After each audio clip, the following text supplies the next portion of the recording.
Dark Carnival Remix is a mod campaign made by these guys in an attempt to redesign the original Dark Carnival made by Valve by adding cut content, changing the layout of certain chapters, and more. In this video, I'll be comparing map changes from the remix to the original version. So let's get this started with. Starting the first chapter of Dark Carnival Remix, there's an intro of the survivors in Jimmy Gibbs' car arriving at the highway, something that the original does not have. Instead, it just shows the survivors already at the traffic jam and outside of the car. Now, the changes when it comes to the starting area are very minimal, so we have to get a bit ahead in the highway to find the first big layout change. That being this blocked path in the highway. In the original, this path wasn't blocked, and we had two paths, one optional in case the player wants to scout for supplies, and the other going in the main path. But in the remix, there's only one path, that being the original optional one. A bit further ahead, there's another change to the path leading to the motel. Instead of going down this road and off the highway and having to turn left to the motel, now the left side is blocked and the motel is placed to the right of the highway. Speaking of the motel, the creator actually reversed the path through this section, making what once was the end of this area be the start.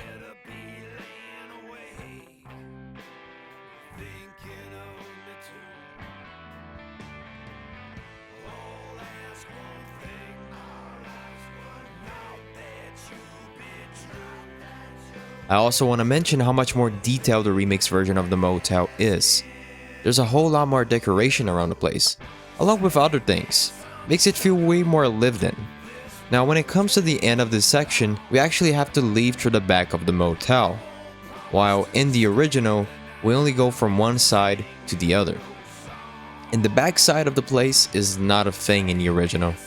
But like the original, we do have to go down a hill to a small river that in the remix is even smaller. And we only have to cross it to reach the other side and climb up the hill.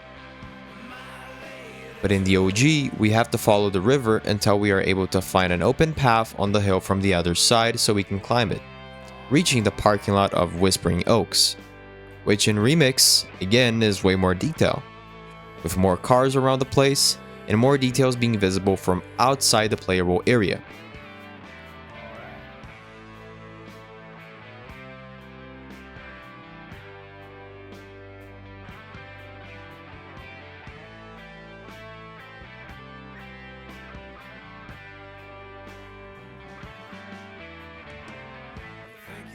There's also this Midnight Riders bus, which is really awesome. And yeah, this first chapter just feels way more packed than the original.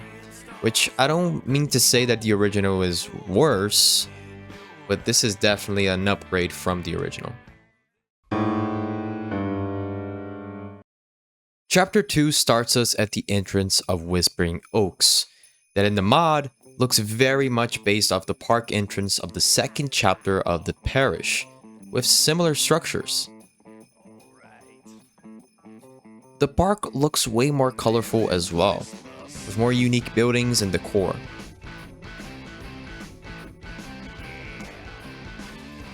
Passing through the entrance, we end up in this open area, which is similar to Valve's version of the campaign, but now has more areas to explore that previously were simply out of bound for the survivors.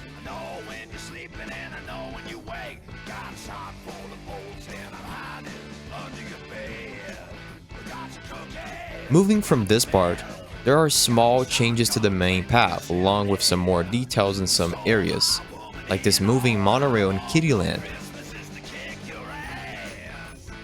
There's also some expansions to this back alley area.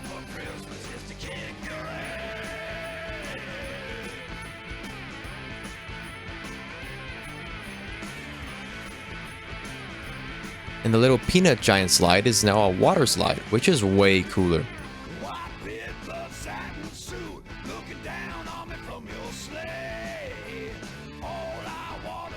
Also, this little section before the Carousel Panic event looks way more like an actual carnival area than the original, with shops and other awesome stuff, way better than the bland look this section had in the original.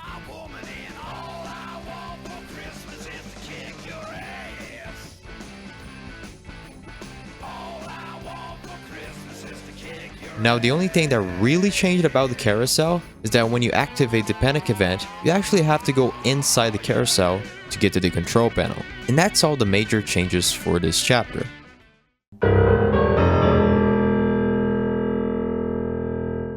Starting at the Tunnel of Love, the first thing to notice is that the safe room looks very different.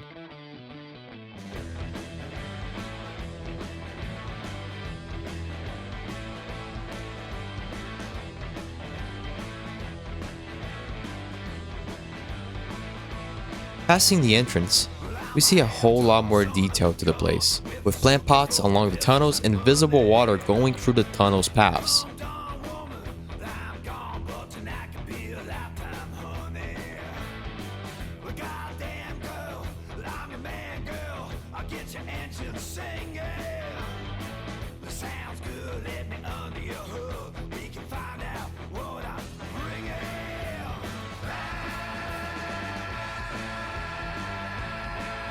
The place is also more lit up, which makes the original look pitch black in some areas.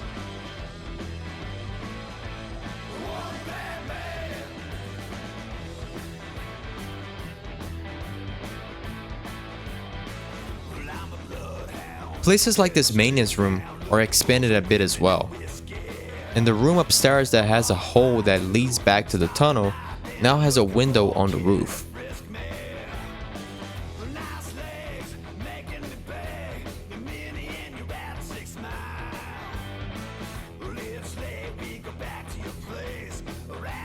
Also in the same room, there's another hole in the wall that can be seen from the other side as well when we get back to the tunnels. Eventually, we end up outside of the Tunnel of Love and in an area that looks drastically different from the original. In fact, the whole path forward is a mixed and reverse version of the start of Chapter 4 to what would be the start of the Holocoaster part in the original Chapter 3.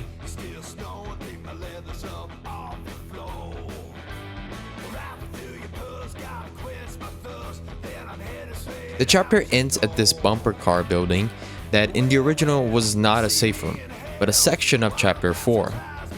And yeah, this chapter moves and reverses a lot of parts from Chapter 3 and 4 from the original. Chapter 4 is the most different chapter in this campaign. Most of the areas here are either completely new or small parts from the original Chapter 4, like the barns. But pretty much everything else is new, like the starting area of this chapter, these warehouses, this small park section, and the biggest of them all, the Ferris wheel. This is one of the cut content of the original Dark Carnival that I mentioned at the start. And my god, is it amazing here. Now, of course, we don't get to ride it, that just wouldn't work for this game. But we do end up turning it on, so yeah, that's really cool. And that's really it. I didn't want to go in detail in how this chapter goes because this is the only chapter that has brand new sections. So I think it would completely ruin this chapter for you guys if I just told you exactly everything that happens. Chapter 5 now has a brand new monorail section before the finale, where the survivors have to activate the monorail cars so they can walk on the tracks and jump over a fence. This is again another cut moment of the original campaign. And now we get to the concert finale. I'm gonna be honest, I like this version of the concert better. There's this beautiful backstage area with a pier that leads to what I think is a big river.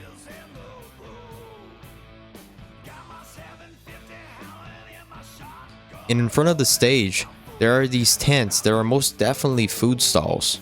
In general, the concert feels more stacked with things that should be in a concert, more so than the original.